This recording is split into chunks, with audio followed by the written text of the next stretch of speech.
let me get that started. Okay. All right, so let's get to stats. Okay. And we're going to look at chapter 1 today. We've got 3 sections. And as far as my notes up here, section 1 or 1.1 and 1.4 are one page.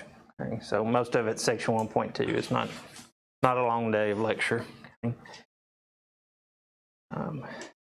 But in chapter 1, we're just trying to get acquainted with the subject we're trying to learn in here. Okay. How many of you had any kind of statistics class in high school? Not many, right? So like 1 or 2 usually in a class this size. Anybody taking a stats class in college before somewhere and they didn't count it or something? Okay, so almost none of us, okay, have been exposed to statistics before this class. Okay, so I understand that. That's what this class is designed for. That's why we call it basic statistics. We're starting out. I'm not expecting you to know anything about statistics, so don't panic over that. Anybody nervous about taking statistics? It kind of has a bad reputation. I don't know why. Kind of has a bad reputation about, so, ooh, you got to take stats, but it's not bad. It's not a bad class. If you've taken 112, I think this class is probably, for most people, and it depends on the person, but for most people, I think this class is considerably easier than 112 for most people. We have a little bit more conceptual understanding in here and not as much equation crunching like you do in 112. So a lot of people like that. Okay. So let's get started. A lot of this first chapter is vocabulary. Okay. If you're not big on that, I'm sorry. Okay. But anytime you take like a first course in some subject, you get a lot of that because you have to kind of get used to the language that's used in that field. Okay, so you can discuss that. You just have a little bit of technical jargon in whatever you start studying. Okay, so we've got some of that to get through in statistics. So we get our classic definition slide. Okay. Oh, and before I forget, I'm going to try to have these blank slides, or these slides just like you'll see them up here as we go through them, posted on Canvas ahead of time. If you want those, if you want to make notes on them or whatever, if you want them for any reason. And then whatever I write on the slides, I'll post them again with the stuff that I write on the slides back on Canvas too. So, and if you're using those and you see I forget to post one, just let me know, and I just probably forgot. So get those up there. Okay. All right, so when we talk about statistics, if we're talking about the field of study, we're talking about describing, collecting, analyzing data. Okay.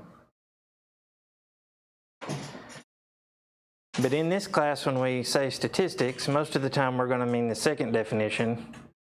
Okay, because statistics is the field of study, but it's also a thing in the class, a thing in the subject. That's when we're talking about numerical descriptions of sample data. We call those statistics. And that second definition we'll go more in depth in just a minute.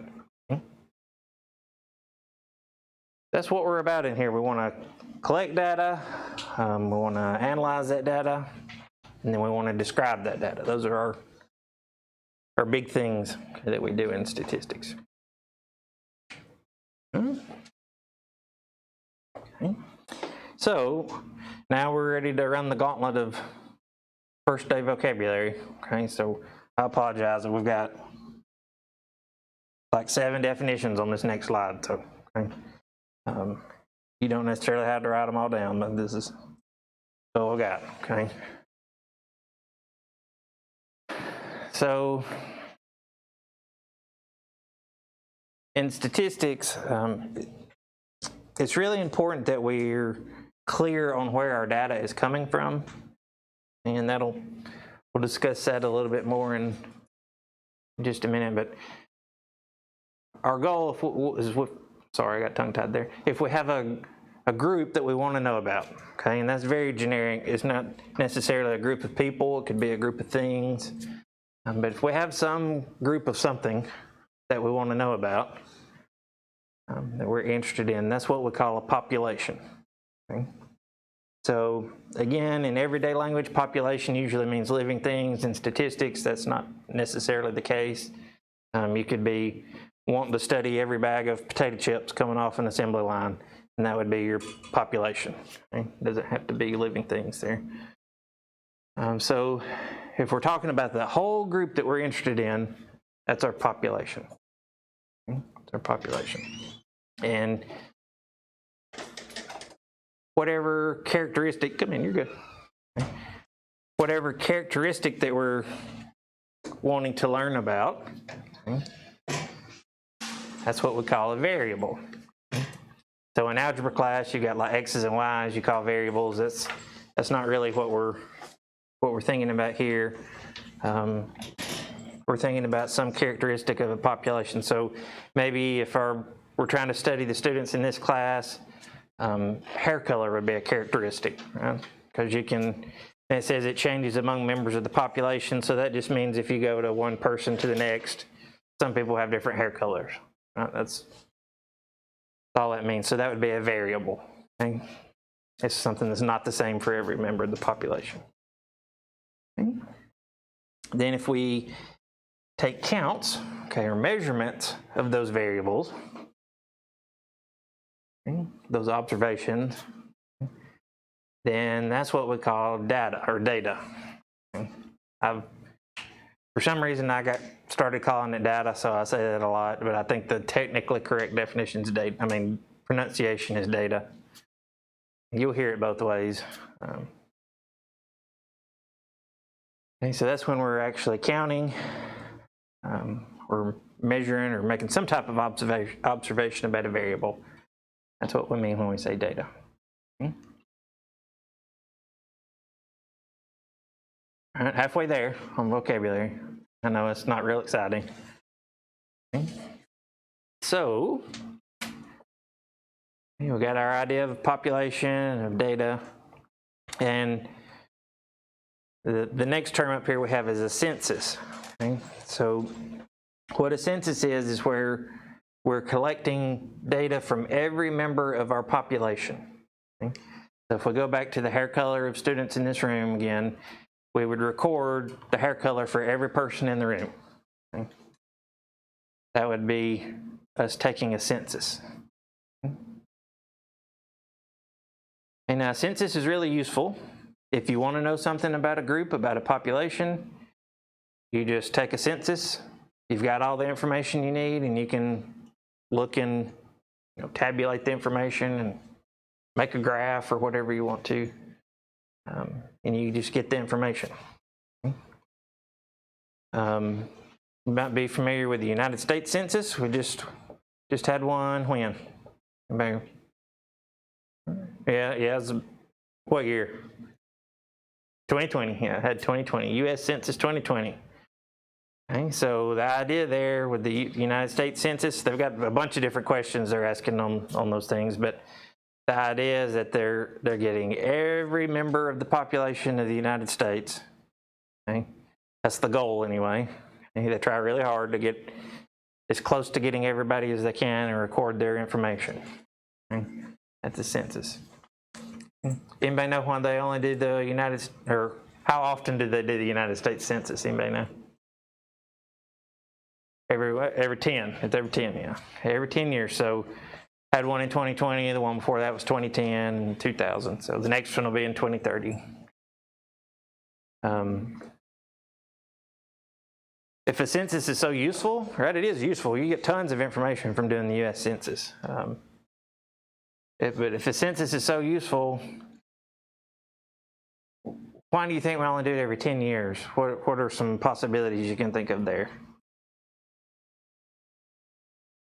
Yeah, so the population change, maybe things don't change that much every year, but there are some of those questions on there would. Right? So some of the questions that they ask on there would change more often than that. Think any other reason why they only do it every 10 years?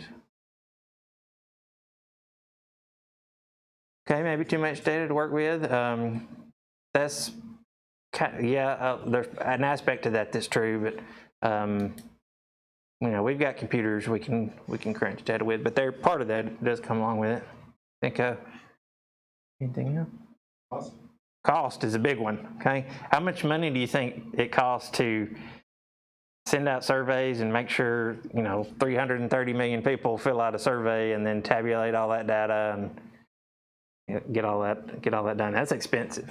Okay, that's expensive. I don't have the number. I should have looked it up, but I don't have the number on dollars. But if you look around census time, you might have noticed they hire a lot of part-time people to try to go around and get people to answer their census questions and things like that. So it's a big cost there, a big cost. And then something else to think about: how easy do you think that job is? Getting over 300 million people to fill out a survey and then collecting all that and putting it all together. It's not real easy. It's not really easy. So what I'm thinking about here is a census is really nice. Okay, if you want to know something about a population and you can do a census, man, that's the best way to do it, because you just collect data from everybody and you've got all the data and you can just look at it and answer your whatever question you have. Okay? But a lot of the time a census is not practical. Okay? Sometimes it costs way too much money, takes way too much time, and sometimes there's really just not even a feasible way to even do a census if you had unlimited money. Okay, there's just certain situations where a census will not work. Let's keep that in mind. Okay, keep that in mind. Okay, but if we do a census, okay, we collect all that data. Okay, we're collecting all that information about these characteristics of our population. Okay.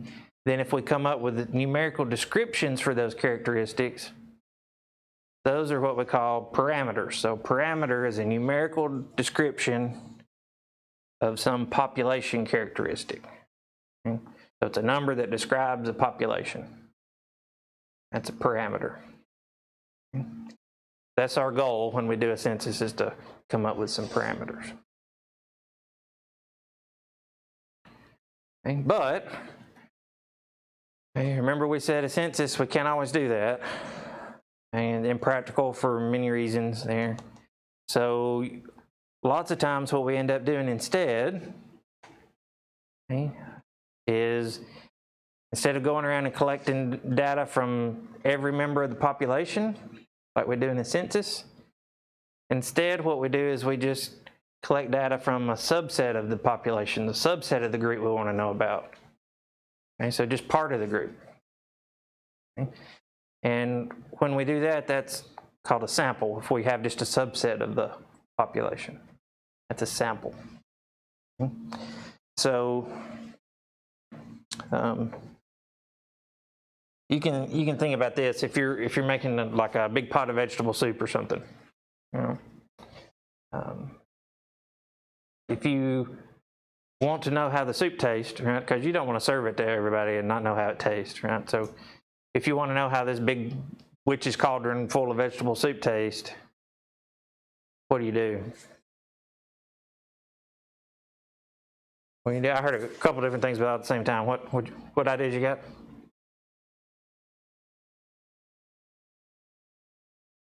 Well, if you're just tasting food, how do you go about that? If you want to know what your soup tastes like, you just taste it yourself. Yeah, you just get like a spoon and say, I'm gonna taste the soup, right? Okay. Maybe you're thinking too hard on that. You just taste the soup, right? You just get a little spoonful and taste it. Okay. That's taking a sample. Okay, it's taking a sample. What would a census be? This is weird to think about because nobody does this. Okay. But if you were forced, the only way you could figure out what your soup tasted like is to take a census, what would you have to do? You'd have to eat the whole pot, right? You'd have to eat the whole pot. Okay, so again, that's not practical. So if we want to know about the soup, we take a sample. It's the same thing we're doing here with data. Okay? And if we come up with numerical descriptions of characteristics that come from a sample, We call those sample statistics, and they're statistics. That was our second definition of statistics. So it's a big deal where our data comes from in statistics class. Okay. If we have some information that we know comes from the whole population, and we describe that, we call that a parameter. Or if we have information that comes from a sample and we describe that data, we call that a statistic. Okay? It's important that the reason why we give it two different names, okay, is because we have to treat data that comes from the population differently than we do data that comes from a sample. Okay? So sample, statistic, population, parameter, same idea, but the numbers are coming from two different places, right? Population, sample. Okay. All right, I know that's a long time on that slide, okay, but we had a lot of vocabulary to get through there. Okay. So here's a thing that makes some of that easier to remember. Okay. If you have a number that describes a population, that's called a parameter. They both start with P. If you have a number that describes some sample data, that's a statistic. They both start with S. So,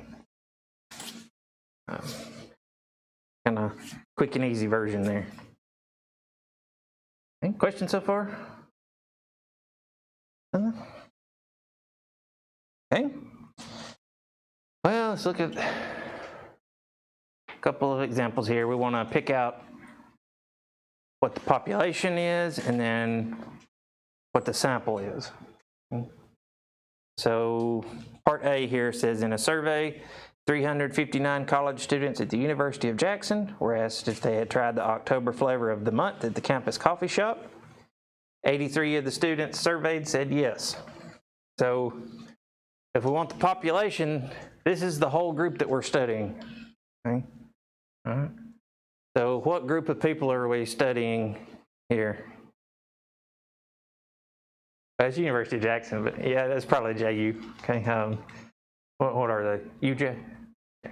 Anyway, a different school, but yeah. So we're studying college students at University of Jackson. Okay. That's the group we want to know about. Does that make sense?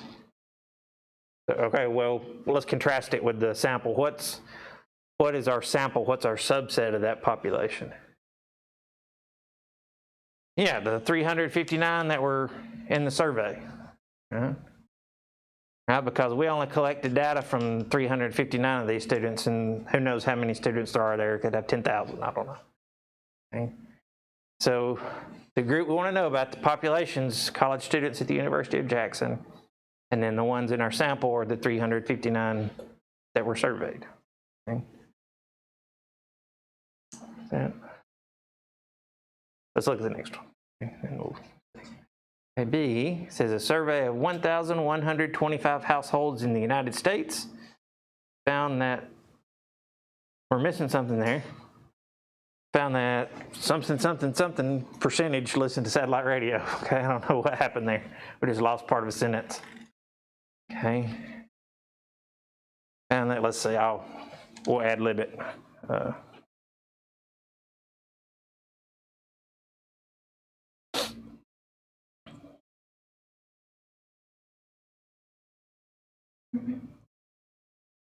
That's not capitalized. Okay, there. We'll just make it up as we go. Survey of 1,125 households in the United States found that 39% of U.S. households listen to satellite radio.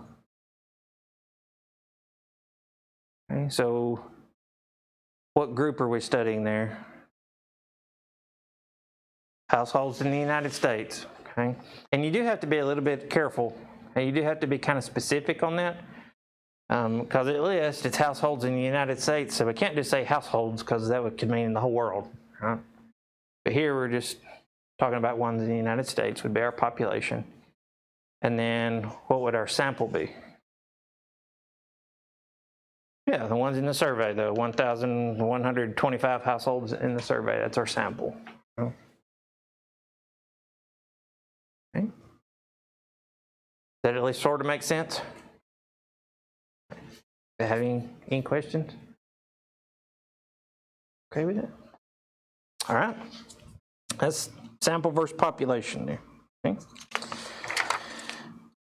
All right. Let's go just a little bit further with it. And these are wordy, these next two. I'm sorry. I'll read them to you, but our textbook likes wordy problems. Okay. All right, so we've got a little mini survey report.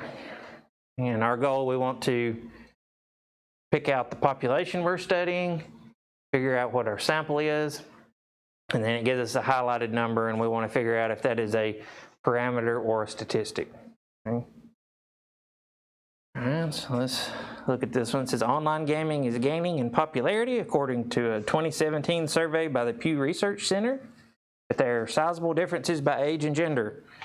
The survey asked 3,930 U.S. adults if they play video games on a computer, TV, game console, or portable device such as a cell phone. The report stated that overall, 43% of American adults say they often or sometimes play video games on one of the devices. However, those younger than 50 were almost twice as likely as those older than 50 to say they play games. Okay. So, what population are we studying here? We've got a lot of information. We kind of have to get rid of the stuff we don't care about. Yeah, we're studying U.S. adults. Okay. That's our population, U.S. adults. And then what's our sample?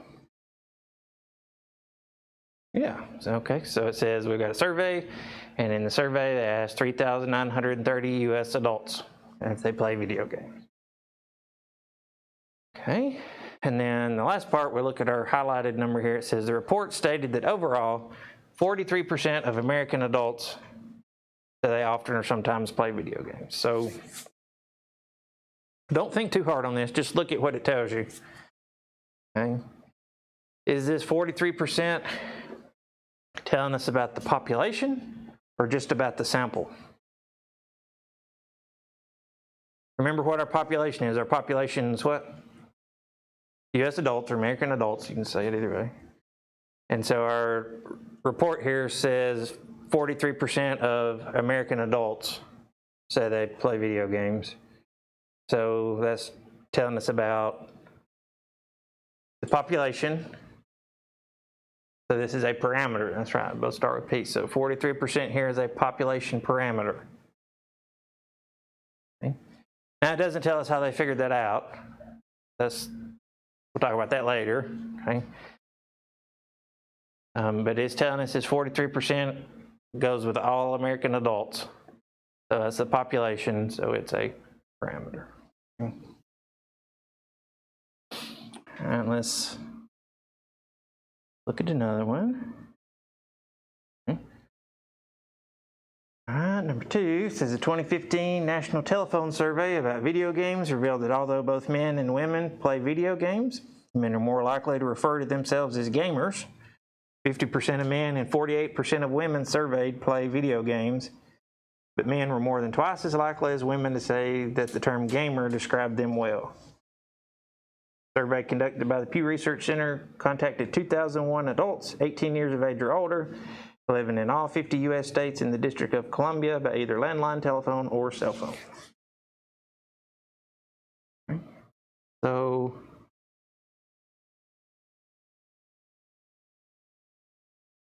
what's our population?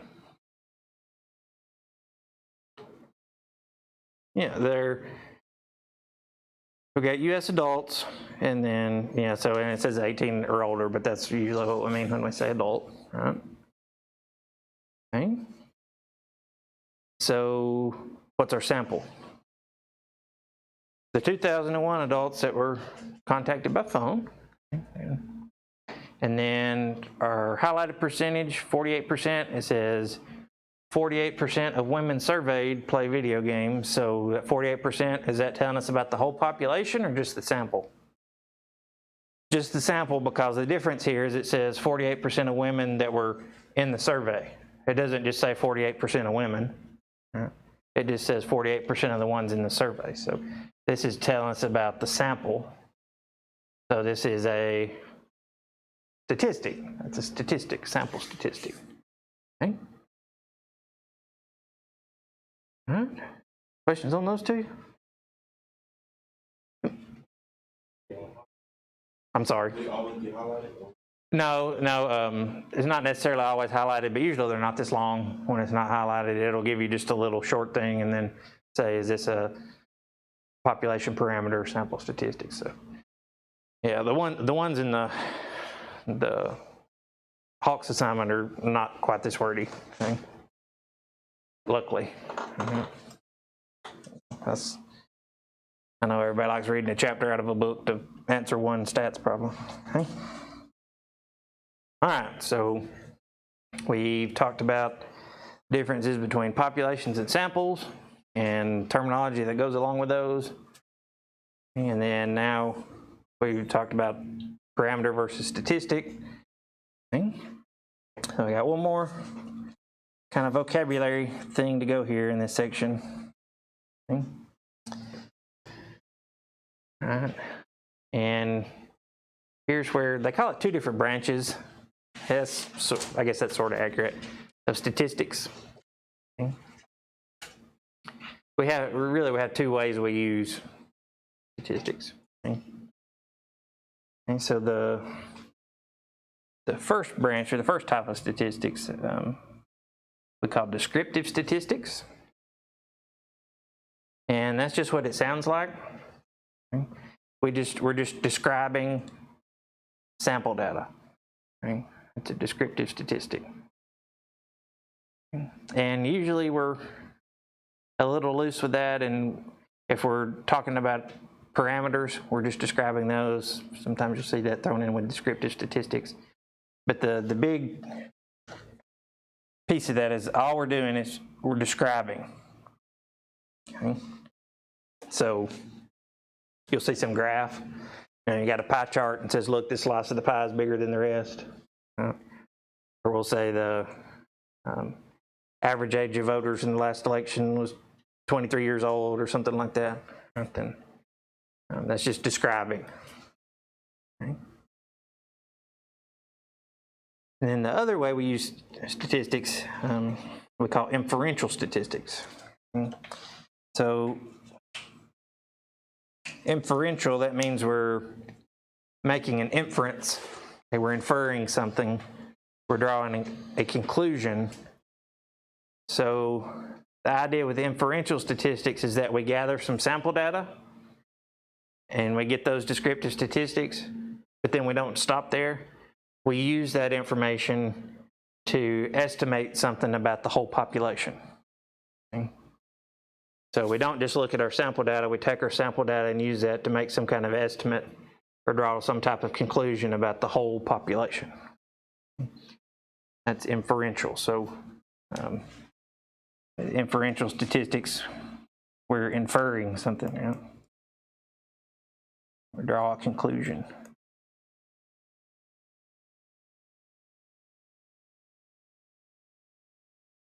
Okay. So there's the two types there. Okay. So the first part of the class, we're going to be doing descriptive statistics, and then we'll move into inferential statistics. Okay. You got to do the descriptive statistics first because you have to use descriptive statistics to do inferential. So works out nice that way. All right, so two more examples in this section. Okay. Just one of each of these. Okay. Let's look. So this one says, in a news report on the state of the media by Tom Rosenstiel, I don't know, and Amy Mitchell, they write the following. Okay.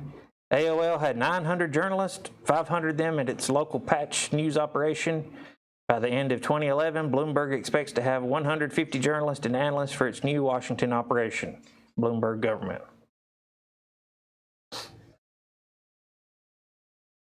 This says pick out the descriptive stuff and the inferential stuff. Okay. So what part of this is just describing the data?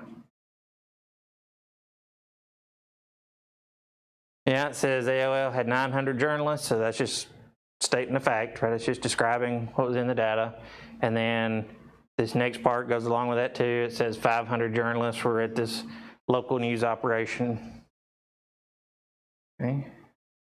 But then what part are we making an inference or,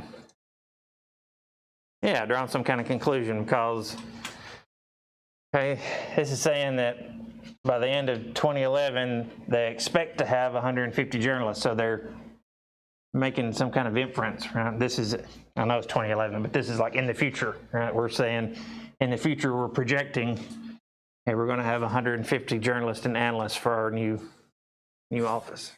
Okay? That part would be inferential. Okay? I think on all the Hawks assignment questions, you just have one or the other in each one. There's not a mix. Okay, so that makes it a little bit easier. Okay. All right, questions there? I said 2 more examples. That was the only one there. Okay. Nothing? Okay. All right, that's that section down. Okay, so we got a lot of vocabulary out of the way. Okay. That's good. Okay.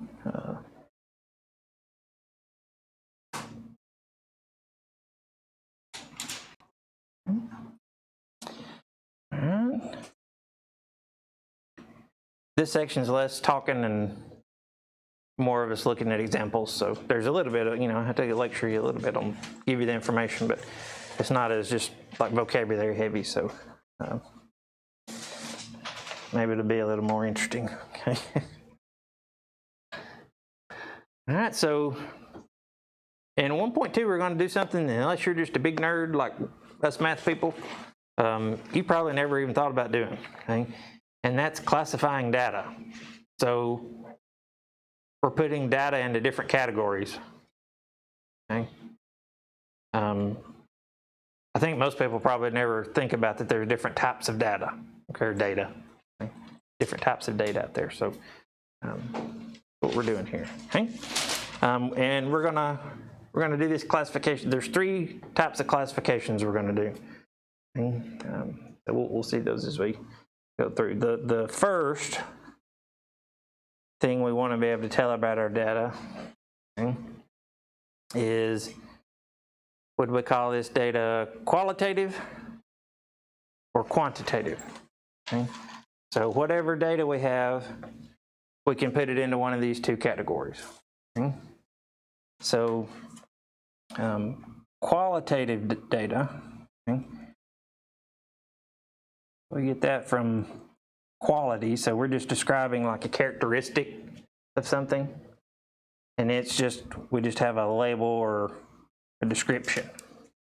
Okay. So that goes back to, we were talking about people's hair color. You're just describing their hair color. You're just putting a label on what color you say their hair is. Okay, so that would be qualitative data.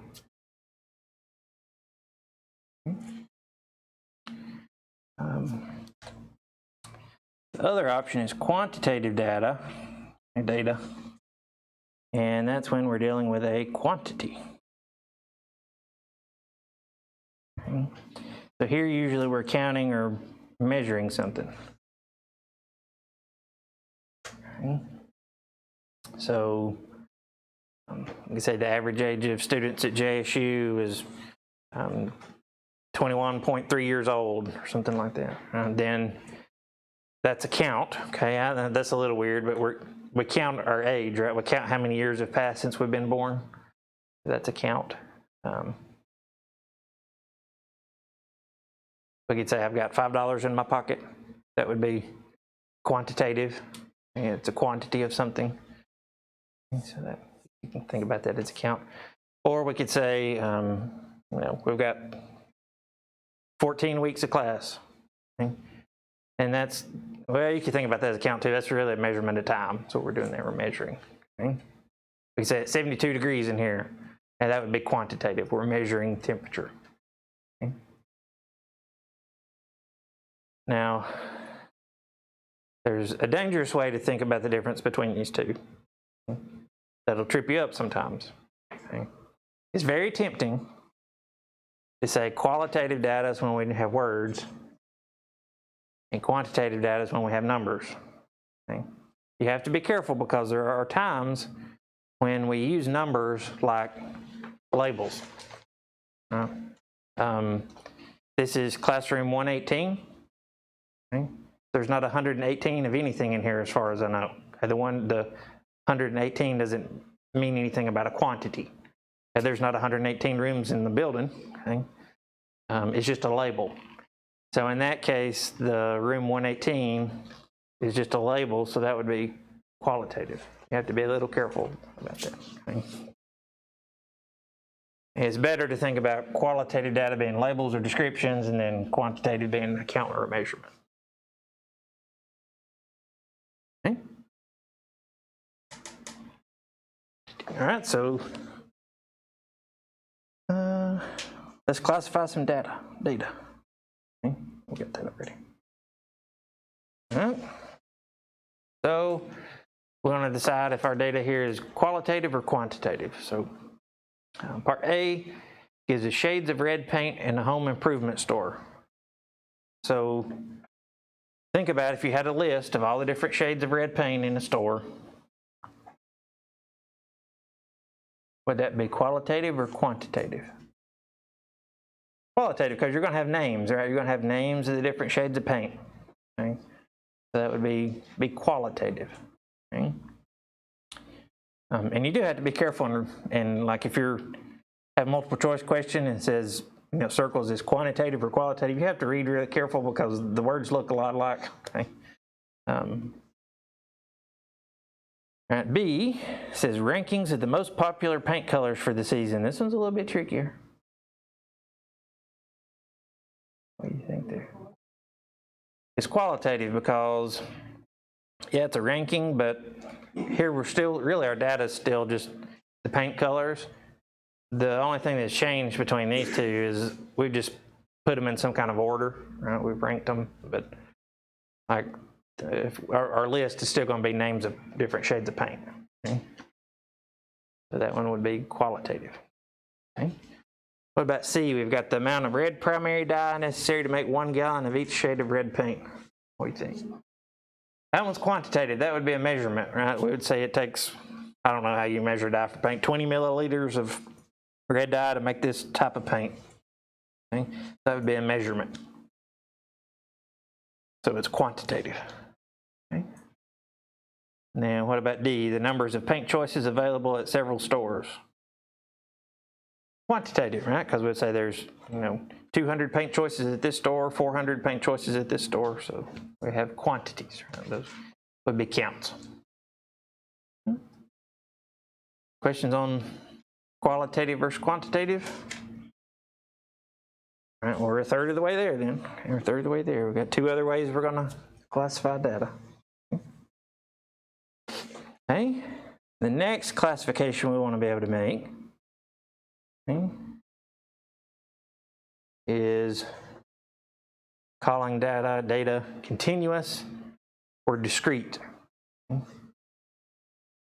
One thing to notice here is that these 2 classifications only apply to quantitative data. So if we have qualitative data,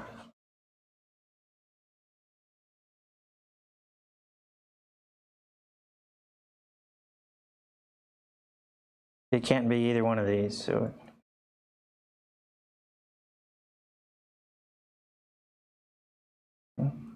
there's no such thing as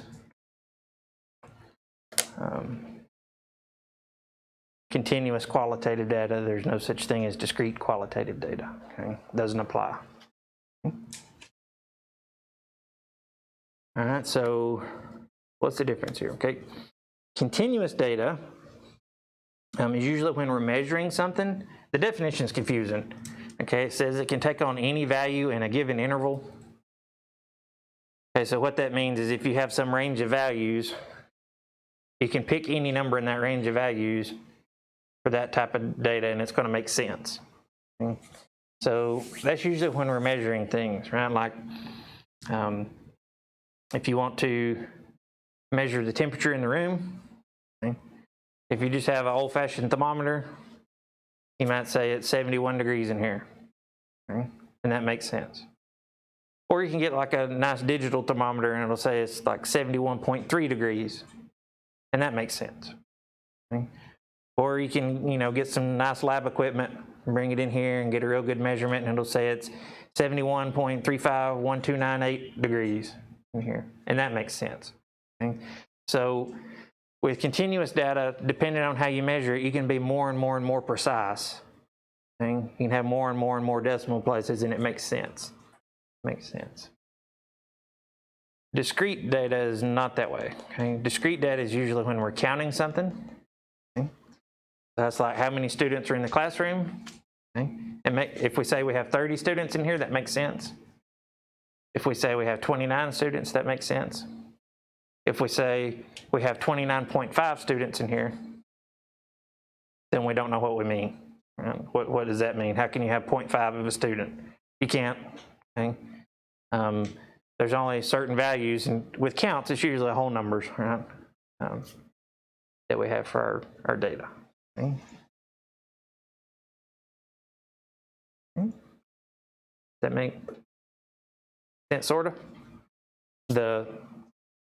Let's see, the short version of that. I got one of those little cheat slides in here. Yeah, the short version of that, okay? Usually if we're measuring something, it's continuous. Or if we're counting something, it's discrete. Then you have to keep in the back of your mind, if it's qualitative, these don't apply. Okay?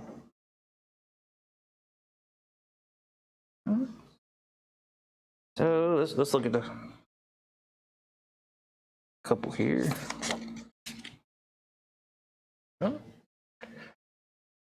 So all of these are quantitative. We can kind of skip over that for now. And we want to decide if it's continuous or discrete. Okay? So on A, we've got temperatures in Fahrenheit of cities in South Carolina. That's going to be continuous. Okay, it's a measurement. We can be as precise as we want to, and it's meaningful. So that's continuous. Okay. What about B? We've got number of houses in various neighborhoods in a city. That one's going to be discrete. We're counting there. Okay, so you can say this neighborhood has 17 houses, this neighborhood has 12 houses. But it doesn't make sense to say this neighborhood has 12.315 houses. Okay? Even if they're constructing a house, you got new construction, you don't count it until it's finished. Right? So it's not meaningful to go into decimal places there. Okay? What about C? Numbers of elliptical machines in every YMCA interstate. Discrete, again, we're counting. Okay? And then D doesn't give us a lot of information. If we just have heights of a bunch of doors, continuous because we're measuring. Okay. So why do we care about classifying this data? I don't think I mentioned that, because different types of data we have to treat different ways. Okay. All right, so one more scenario here for classifying data. This one's the one that's most involved, unfortunately, because there's 4 categories. Okay. So these 4 we call levels of measurement.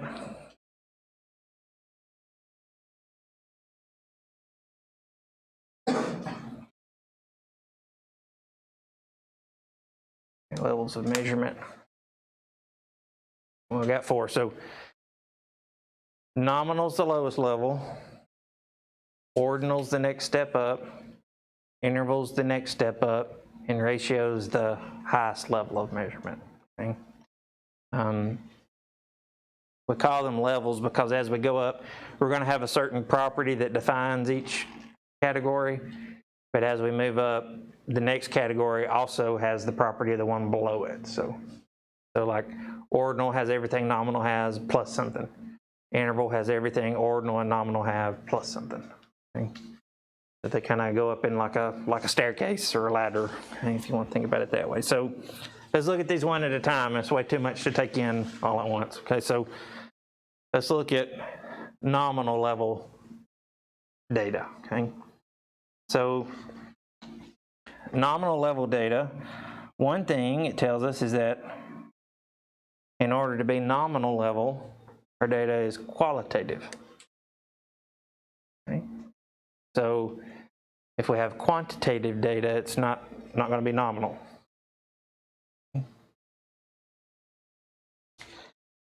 Nominal level data is the most basic data we can have. All it is it's just a label or a name, and that's it. Can't do anything else with it. Okay.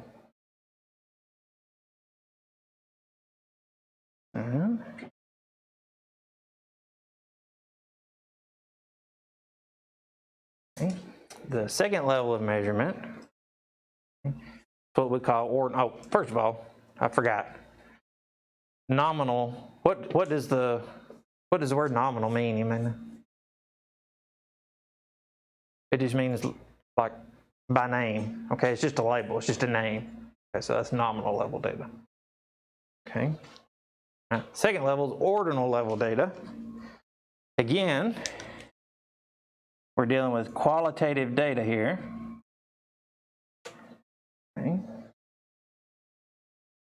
And so it's a label or a name or a description because it's qualitative, but we've added something. And the thing we've added is that we can put our data in a meaningful order. So that's the new thing. If we just have labels, don't have any kind of order that makes sense, it's nominal. If we have labels or names, but we can put it in an order that has meaning, then it's ordinal. So ordinal comes from having order, as order. Okay. All right, so let's look at a couple and then we'll come back and pick up the other two. Okay. So let's look at 8 here. It says, suppose all students in a statistics class were asked what pizza topping is their favorite. That's going to be nominal level data. Why will that be nominal? Yeah, so what kind of orders would you put pizza toppings in? Nothing that is really helpful, right? You could put it in like alphabetical order, but the alphabet and pizza toppings don't have anything to do with each other, really. So there's not like a built-in order to pizza toppings.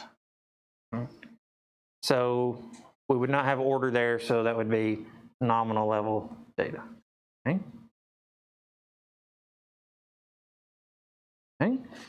B says, suppose instead you want to know the number of students whose favorite pizza topping is sausage. Why is that not going to be nominal?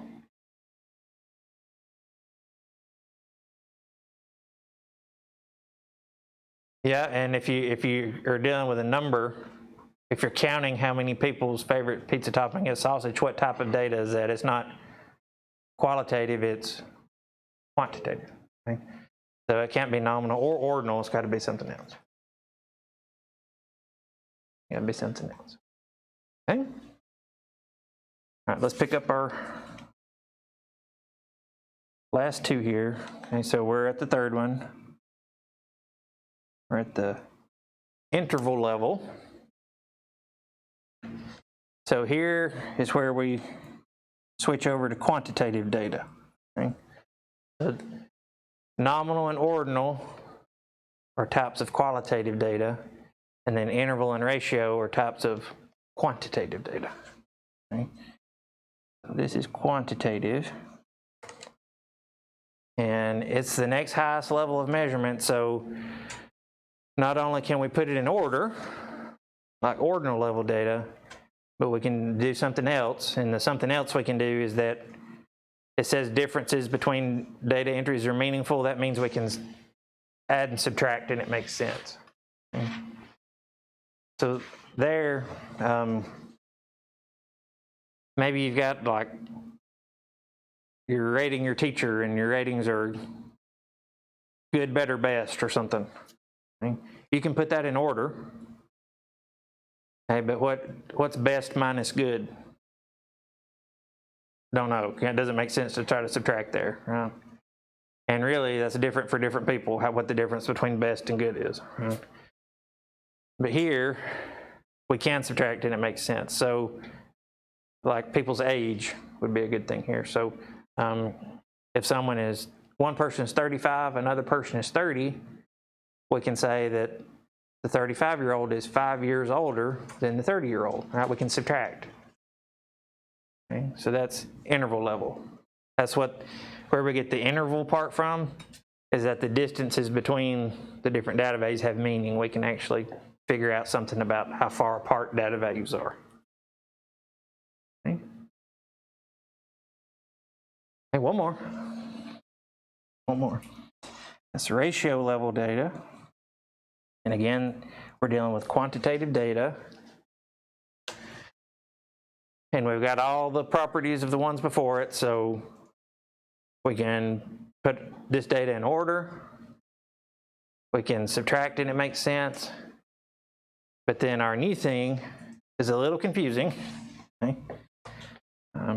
It says that the 0 point indicates the absence of something.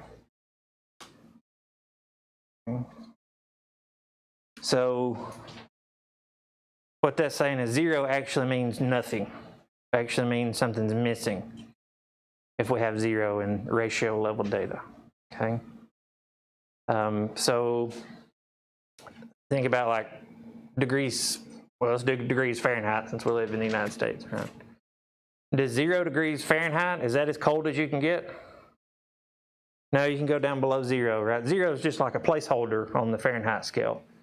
Right? So it's not like it doesn't mean we have no heat if it's 0 degrees Fahrenheit. Right? So degrees Fahrenheit would not be ratio because 0 doesn't actually mean the absence of something. It would be interval. Okay, so if 0 in our data is a placeholder, it's interval. But if 0 actually means the absence of something or the beginning of something, you can think about that sometimes, then it's ratio level data.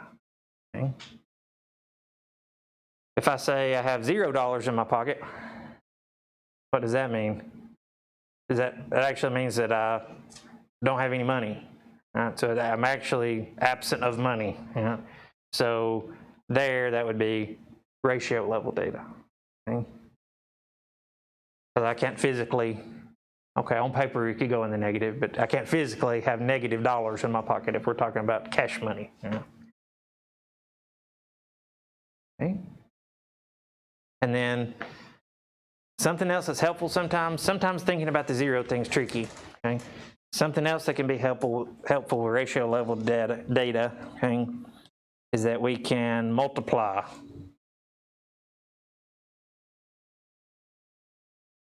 And it makes sense. Okay. So interval level data we can subtract and it makes sense. Ratio level data we can multiply and it makes sense. So here, if we go back to a person's age, if someone's not born yet, we can think about that as like age of 0. Okay. I know that's a little weird to think about how we do it here, but we can multiply. Okay, we can multiply. If someone is 40 years old and someone is 20 years old, we can say that the 40-year-old is twice as old as the 20-year-old. Right? That makes sense. They've been around twice as long. Okay, so we can multiply and it makes sense. That's ratio level. Okay. All right. Let's look at a few here. How are we doing on time? What did I do on my phone? Making sure I don't run you over. Okay. Okay, so this is back to nominal and ordinal. It narrows it down for us a little bit. Okay, so A says the seat numbers on your concert ticket, such as A23 and A24, would that be nominal or ordinal? Ordinal. Okay, they're labels, but you can kind of guess that in some sense, we don't know exactly how, but in some sense, seat A23 would come before seat A24. Right? Don't know if it's the next row or the next seat over or something like that. Depends on how they labeled it, but we can tell that there's some type of order there, so that would be ordinal. Okay. What about B? We've got the genres of music performed at the original Grammys in 1959. that would just be nominal. Okay, there's no meaningful order that we could put the different types of music in. Again, you could think about something silly like alphabetical order, but that doesn't have anything to do with music. Okay. We don't have a built-in order there, so that would just be nominal. Just be nominal. Okay. Think about this one. This one's a little trickier. Okay. Got the birth years of your classmates. What level of measurement would that be? So it doesn't give us any hints. We have to think all the way through it. So first of all, a good place to start is, would birth years be qualitative or quantitative? It's a little tricky. This one would be quantitative, because what we're doing is we're counting how many years have passed, right? Like on the calendar. That one's a little weird, okay? But we're counting how many years have passed. So that's quantitative. So if it's quantitative, we know the level of measurement either has to be interval or ratio. If 0 is just a placeholder, it's interval. If 0 actually means the absence of something, it's ratio. So it's interval here, because we're thinking about our normal calendar we use. So the year 0 AD is at the beginning of time. No, you can go back before that, right? So 0 would just be a placeholder. So this would be interval level. Be interval level. Okay. A little tricky on that one. Birth years are weird to think about classifying. Okay. But we're counting how many years have passed. Okay, that's what we're doing there. Okay. One more, and this one's tricky. Okay, I don't think you have any quite this tricky in the assignment. Okay. Okay, so this one says, consider the ages and whole years of U.S. presidents when they were inaugurated. What level of measurement are these data? So first of all, talking about the ages of presidents, would that be qualitative or quantitative? It's going to be quantitative. Okay? Again, it's a count. Okay. So then, if we're dealing with age, would 0 be a placeholder, or would it mean the absence of something?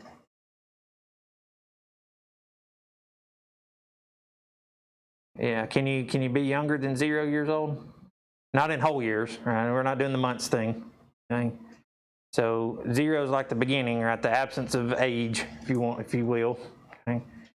So 0 actually means something. Okay, it's not just a placeholder. So this would be ratio level data. Okay. And if you're not sure, check that other thing I told you about ratio level data. Remember, with ratio level data, we can multiply. So if we had a president inaugurated when they were 40 and another inaugurated when they were 80, it makes sense to say that the 80-year-old was twice as old as the 40-year-old. So we can multiply. So that's another indication this one would be ratio. Okay. Questions? You can think of situations with birth years where you can, well, can you? Yeah, you could say if someone was born in the year 3000 and someone was born in the year 1500, you could make that work, right? About, that's twice as many years. But where you have to have trouble, okay, is when you go back past 0. Okay, so you can't say you can't talk about ratios. Someone born in 1500 and someone born in 2019, right? It's confusing there.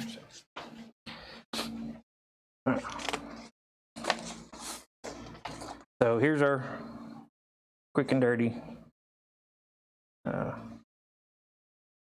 slide here. Okay? That's a good slide to have for quick reference. Okay? It's nominal, just a name. It's ordinal, we can put it in order. Interval, 0 is just a placeholder, and 0 actually means the absence of something. It's ratio. And also remember,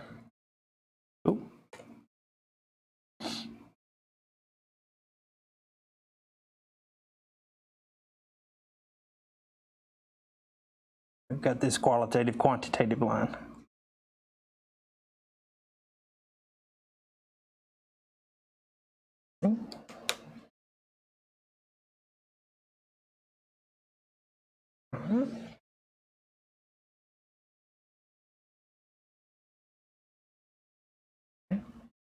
Got that down. All right, so if we need to come back and do some more examples of those, we will. I won't bore you to death with them. These do just take practice, and because no matter how many you've seen, right, like I teach stats, and every once in a while there'll be some type of data I have to stop and use the rules. Right? I have to be, well, is that qualitative or quantitative, and work it out. Okay, so it just takes practice. Okay? Takes practice. Okay? And you can practice as many as you want to in hogs. Right? As many as you want to there. Okay? All right, one more section here. And it's short. It's short. It's not bad.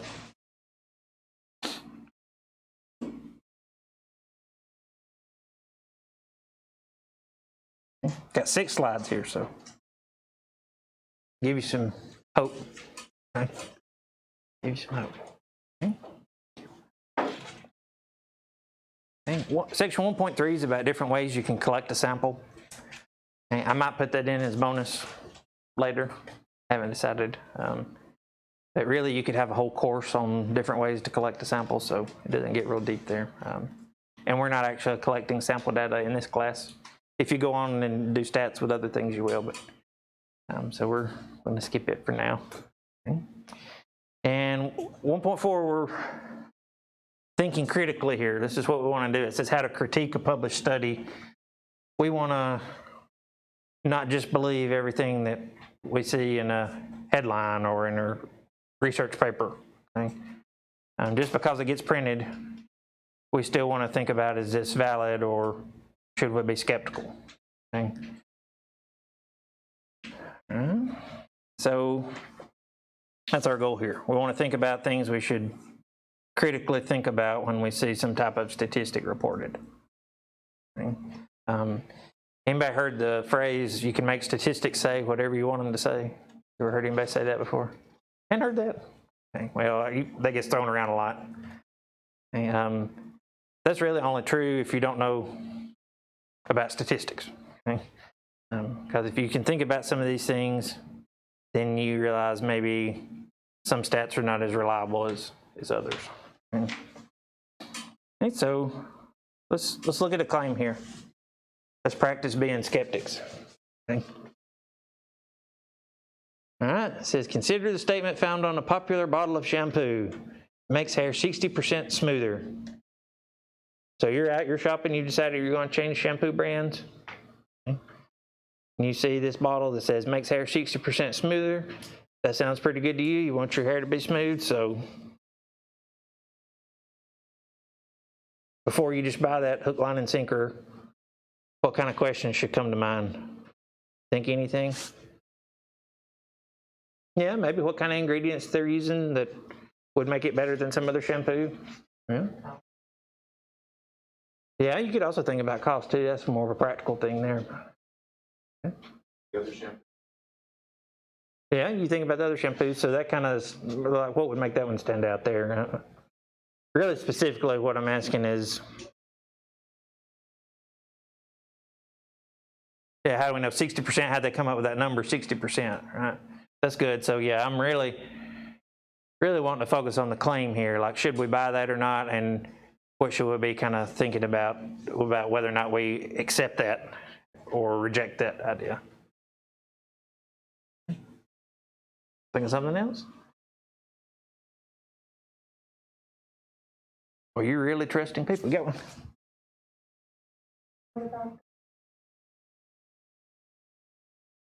Yeah, that's a good question. Okay, so yeah, and it's really not even clear here if it's saying if it works for 60% of people, or if it makes your hair 60% smoother than it was before, or 60% smoother than what? It doesn't say. So that's good. What else? You sure are trusting people. I'm going to sell you some kind of product at some point. Easy sale. Yeah, what kind of hair? Okay, is it going to work on your type of hair? Yeah, one thing I like to think about, they're not specifying it's human hair. Okay. Maybe it's dog shampoo and you didn't read the label, Carol. I think they still sell it. They usually was real popular. The mane and tail horse shampoo, they still have that. They sell. Yeah. So. Okay. Okay. What else? Think anything? We got most of the good ones here. Smoother than what is a good one? It's because it's not clear. It doesn't say it makes your hair 60% smoother than before you started using the shampoo. It doesn't say it makes your hair 60% smoother than somebody else's hair. It might mean it makes your hair 60% smoother than sandpaper. They would not be lying.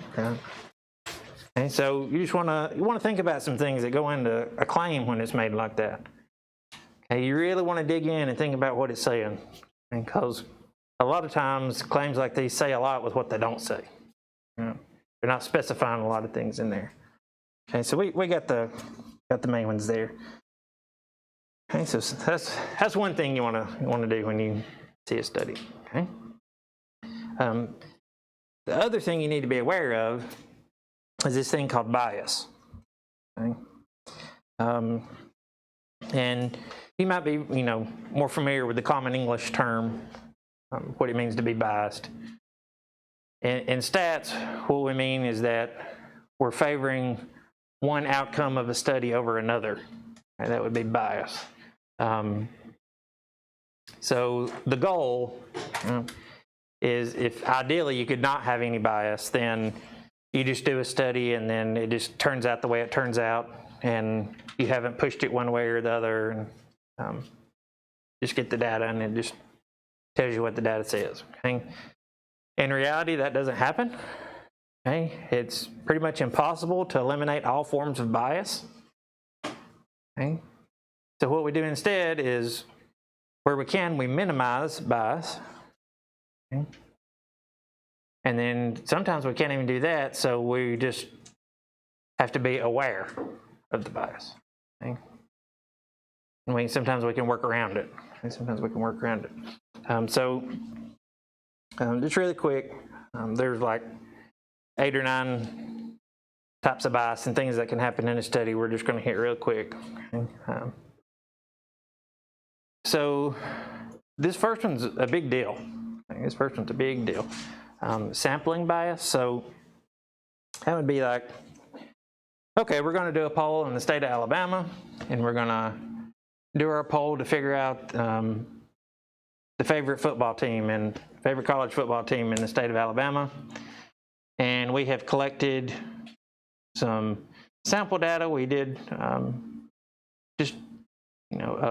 spoken interviews with 1,000 people on the campus of Auburn University. You see how that could maybe favor one outcome over another? Okay. Probably more likely you're going to end up your study saying Auburn's favorite football team, right? And it could go the other way on the other campus, right? And if you do it here, who knows what you'll come up with, okay? So that would be sampling bias there. Our goal, we want the sample to represent the population, and in that case, you would probably be favoring one team over another. Okay? Something else that can happen in a study is people start and then they quit. Okay? Have dropouts you have to deal with. Something else you might not think about, even just, you've got survey responses and you're trying to get those set up in a spreadsheet or something, and you somebody makes a typo somewhere. Okay? That's a type of bias. We call that processing error. Okay? If nothing else, it could mess that piece of data up, okay, and you lose that. Okay? Similar to dropouts, but a little bit different, is you have people that don't drop out of the study, like you're thinking about doing like a clinical study or something, have people that don't drop out, but they don't follow the directions, so they don't do what they're supposed to do. Okay? So those are non-adherents, what we call that. And you don't have to get every word on these, you just kind of get the general idea, because there's just a few problems where it'll say, if somebody starts a study and then they quit it, we call that person A, and then it's multiple choice and call them a dropout. They're not hard questions. Okay. Something else that can happen, researcher bias. Okay. So that's when the person doing the research influences the outcome, influences the results of the study. Anybody ever heard the phrase double-blind study? Not me? Oh, okay. Well, so the idea there with a double-blind study is the person, like if you're thinking about like a medical treatment or something, the person doing the treatment and the person receiving the treatment, neither one of those know what's happening. Okay? They don't know if they're getting the real medicine or if they're getting a placebo. And the reason for that is you don't want researcher bias there. Okay? Another similar thing is response bias. So that's another reason for like a double-blind situation. And that's not necessarily that the researchers directly influencing a study. Okay? They're not saying like, hey, this should really help you or something like that. But just their behavior. Okay? Might cause somebody to alter their response on something.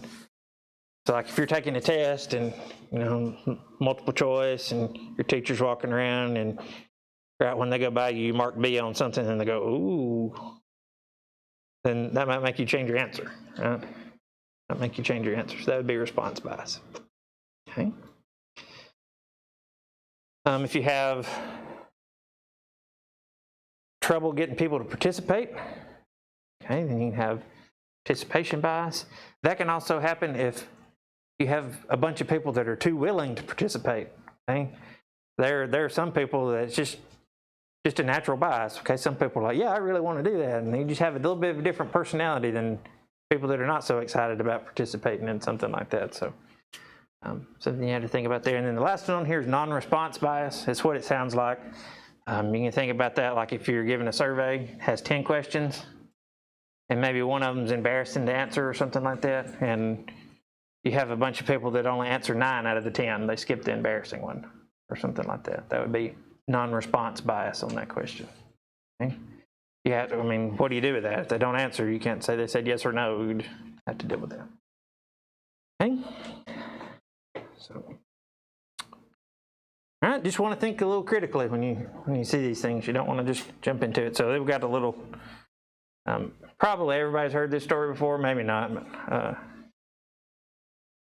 it's fun anyway. Okay. So, think about this. We got, I didn't know this is a real thing. Apparently Snopes said it was. That's who knows. Okay, but if you haven't heard this story before, you'll hear it again after this. Okay, of the kid at the science fair that has the petition trying to get people to ban the chemical dihydrogen monoxide. You may know what that is. Yeah, it's water. Yeah. Yeah, you got dihydrogen monoxide, you list out all these properties, like if you inhale it, it kills you, and all kinds of stuff like that. So had 50 people in the survey, 43 said ban it, 6 said they were undecided, and I only had one person that said it was water, and said they titled it, How Gullible Are We? So you just want to think about things. You don't want to necessarily just accept them, okay? Especially when it comes to all the numbers you get thrown at you every day. You can't make it through a day without somebody spouting some type of stat at you. Okay? All right, that's it for today. Okay, we'll move on to chapter 2 on Thursday. Okay. You should be prepared to do all 3 of the chapter 1 assignments in Hogs. Okay, but they won't be due until next Tuesday night. Okay, but you can go ahead and jump on those and get them out of the way. That's what I would recommend. Okay. I will see you Thursday.